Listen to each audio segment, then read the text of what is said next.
I invited my Clifton neighbors to the show, and Yes. in the show, there's a lot of drama that stems from Bonteval, and it's brought into Merle's life because Merle's neighbor Suraya Samsarina has relatives who live in Bonteval. Okay.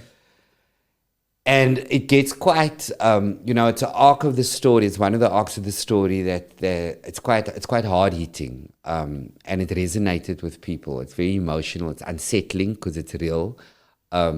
Because I've spent a lot of time in Bonteval because I have relatives there, and the place has changed, and it's like, I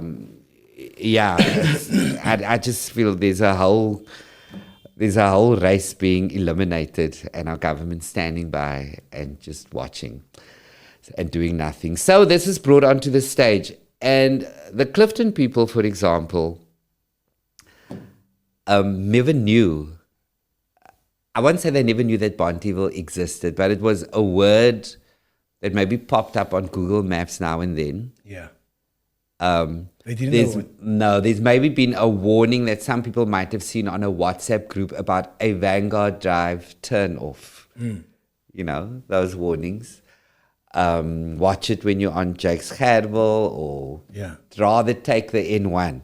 That's the closest a lot of people on that side of the world come to even knowing about these things that exist. And then in the story, we talk about the Turk genocide that's happening on the Cape Flats, and we reference Bonteval and the fact that everybody's just turning the other way while young people are turning into old, dark people overnight. At the age of 17, you just see people's lives change, and I've witnessed it. And we talk about it. So it moves people. And then these discussions with the Clifton people happen after the show, to such a point where one of them said to me, can't I donate, bro? Like he wants to donate to solve the Turk problem. Anyway, I gave him my bank account. He must get his I gave him my bank account. You can't get in the way of God's work. So, but this is the platform that we have. Yeah. It's a real example of how you are able to conscientize people, to inform people, to change their way of thinking, or to get them thinking. I don't know, maybe by now they've forgotten about it already, but it's important that the work gets done. That's an important story to tell. Important that the work gets done. That story must be told. See it. So, and if we don't tell that story, who else is? So there's a lot to do, and Ryan, I'm privileged enough to be able to do it under the banner of comedy, because I think, when you tell people, please go and watch the satire in A Midsummer Night's Dream.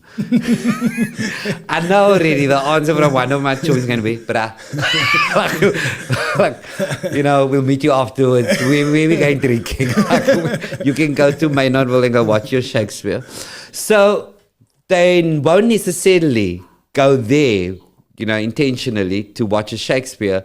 But if you're taking somebody to another show and he's more willing, and he doesn't know what's going to pop up, what issues are going to pop up in the Joe Barber show, but he's more willing to get a ticket, and he's more excited about going to watch that.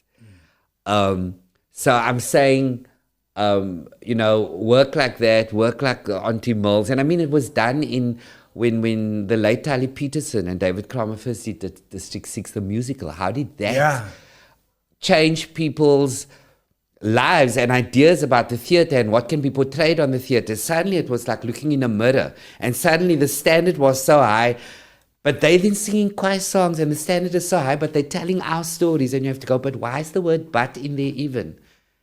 Our stories can be told like that. It shouldn't come as a surprise, but it's so layered, the history of this country and what people have been made to think about themselves.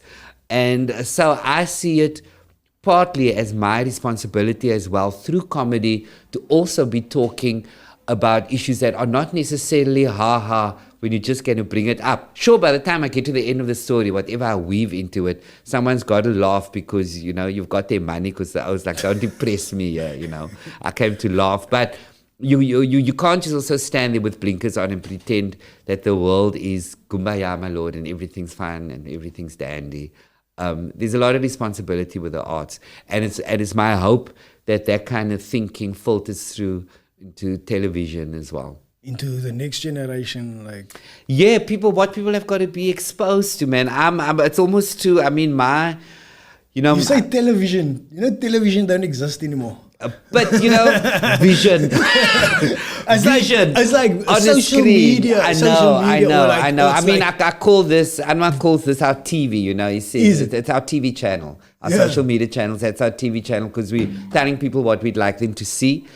But you have to take some responsibility for what people are looking at. It's 100% So you important. can't just hear with your bottle of moed or maway on a weekend, on a yacht.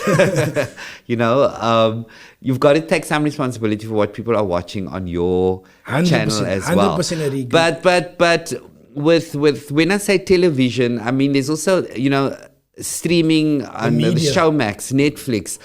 People have a preference as to what they're going to watch as well. So therein, I still see that we have to try and get a lot sexier and a lot more real with our messages. I think a lot of platforms are doing well when it comes to our community and stuff like that. But there's one platform that I don't like that's going on in our community, and that's TikTok. Just the cringe stuff that's on there, and the cringe stuff almost gets more likes or more. It gets more views. And I don't like that. So when you produce good quality artwork, when you see that refined art that somebody spent months, a year working on to perfect, and like you said, you polish that diamond. The first show, it's like not as quiet. The second show, third show, fifth show, you spent countless hours. I didn't say the first show's not as quiet. It is quiet. It just gets quieter. Quieter. Yeah. So, but it's getting better. It's a process of polishing that diamond. And on TikTok, they just spew out all the time. I don't like it. Yeah, that's my opinion. Yeah, it still comes from. Okay, not everybody's fortunate enough to have a solid family background. In fact, probably a lot of people don't have that. So by the time the teachers, have to deal with young people at schools, I know so many teachers who I don't even know how they get through the day. They're like, you don't even want to know what it's like, Mark, now. And that generation TikTok relies on them heavily as well, on young people. Yeah.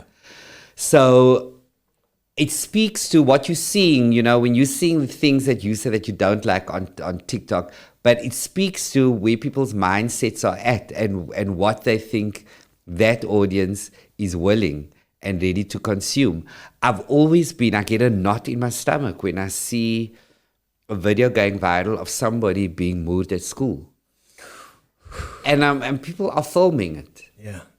And it goes viral before you can, before you even get to your phone. Everybody's been telling you, did you see? So you go, is this what people want to consume? And so I think our work is cut out for us because you can't rely on, some people send their kids to school and they go, the teachers will take care of that.